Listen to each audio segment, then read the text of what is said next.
কাল এশিয়া কাপের সুপার ফোরের ম্যাচে ভারত ও বাংলাদেশ মুখোমুখি হয়েছিল। ভারত ও বাংলাদেশ দুটি দলের পক্ষেই এই ম্যাচটি জেতা অত্যন্ত গুরুত্বপূর্ণ ছিল তাদের এশিয়া কাপের ফাইনালে নিজেদের জায়গা পাকা করতে। তবে শেষ পর্যন্ত ভারত বাংলাদেশকে 41 রানে হারিয়ে খুব সহজে জয়লাভ করে এবং এশিয়া কাপের ফাইনালে নিজেদের জায়গা পাকা করে নেয়। যদিও ম্যাচটি ভারতের ব্যাটিং অর্ডারের ক্ষেত্রে অতটা ভালো যায়নি। ভারত প্রথম ব্যাট করতে এসে 20 ওভারে 6 উইকেট হারিয়ে 168 রান তোলে। একমাত্র অভিষেক শর্মাই 37 বলে 75 রান করে। বাকি সব ব্যাটারকেই কম বেশি স্ট্রাগল করতে দেখা যায়।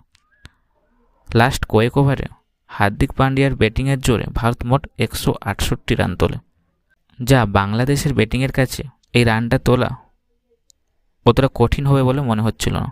তবে ইন্ডিয়ান বোলাররা দুরন্ত বোলিং করে 127 রানে বাংলাদেশকে অল আউট করে দেয়।